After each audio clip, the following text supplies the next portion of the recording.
Bismillahirrahmanirrahim. Assalamualaikum warahmatullahi wabarakatuh.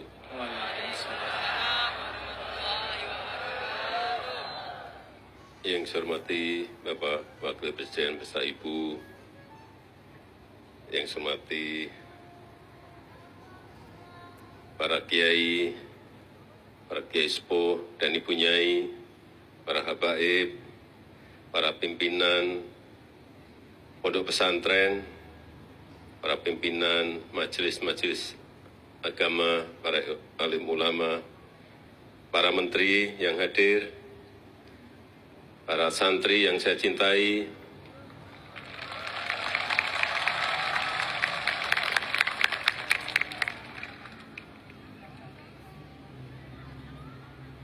alhamdulillahirabbil alamin.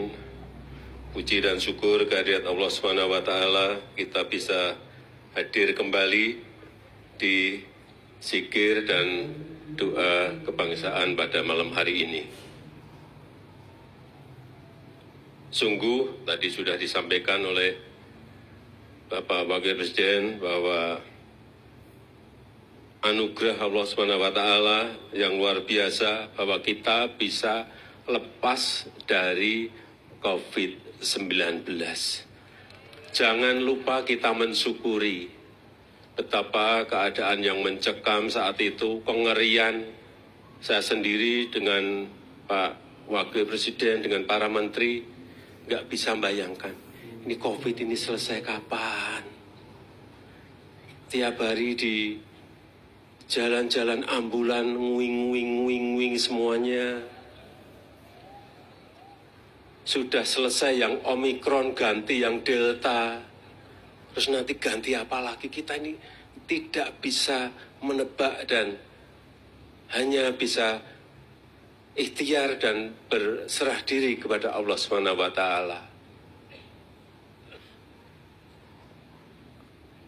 Itu baru diberi virus yang namanya COVID. Sakitnya iya, barangnya nggak kelihatan.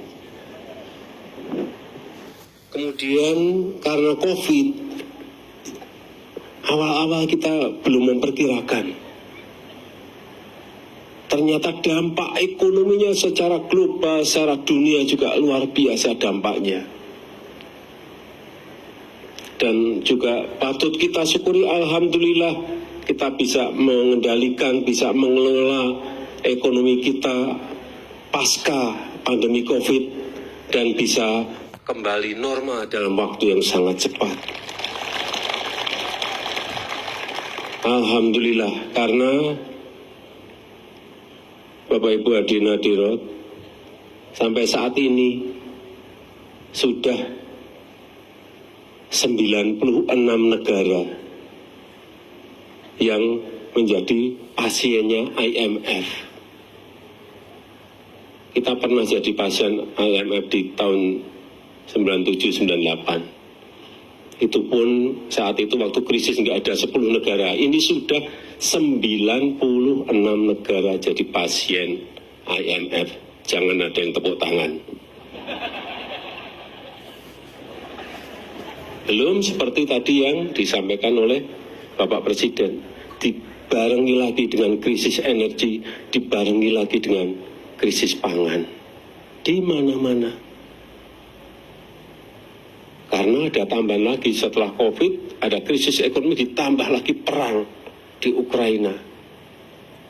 Gandum yang dari Rusia biasanya keluar bisa 130 juta ton, tidak keluar sama sekali. Dari Ukraina biasanya 70 juta ton, tidak bisa keluar sama sekali. Sehingga harga gandum naik dan banyak kekurangan pangan di banyak negara. Energi juga sama, gas dan minyak karena perang juga naik begitu dahsyat. Gas di Eropa, di salah satu negara ada yang naik sampai 700%. 700%. Di sini bensin naik 10-20%, demonya 3 bulan.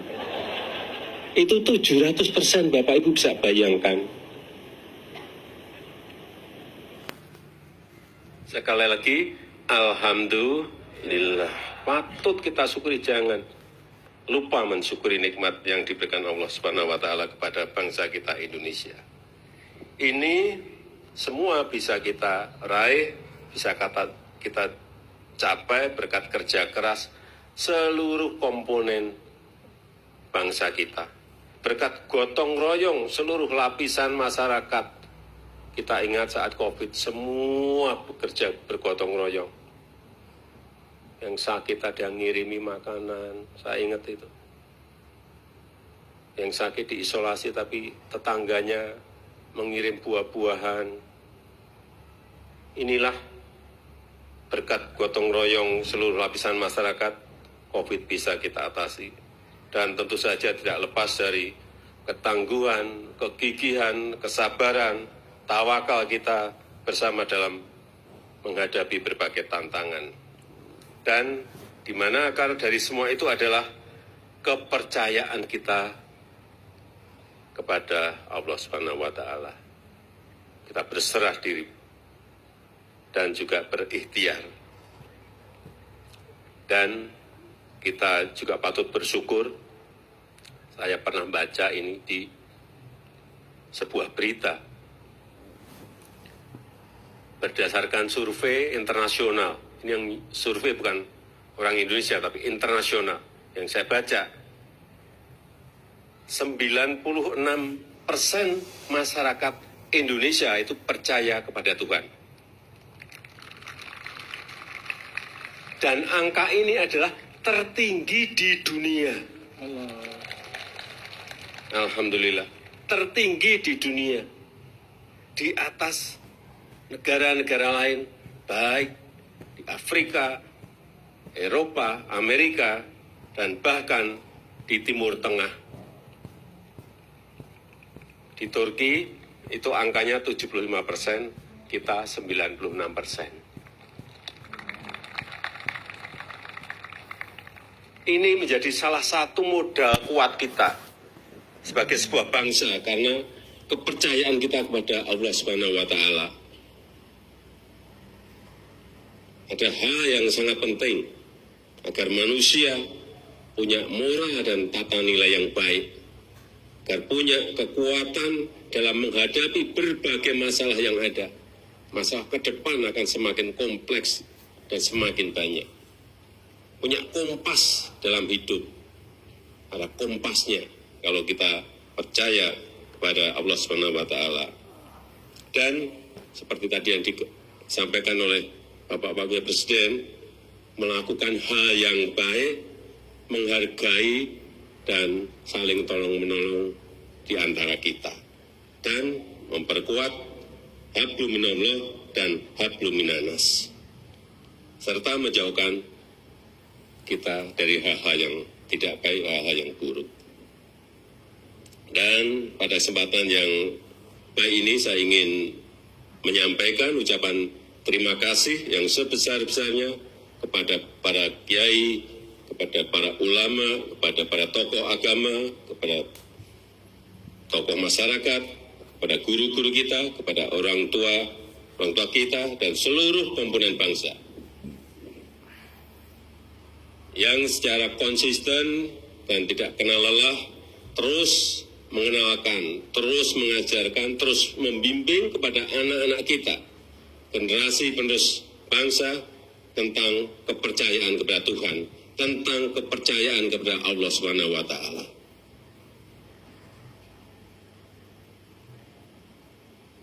Dan pemerintah terus berkomitmen untuk mewujudkan kehidupan beragama yang baik, yang nyaman, toleran, dan kondusif sesuai dengan amanat Undang-Undang Dasar 1945.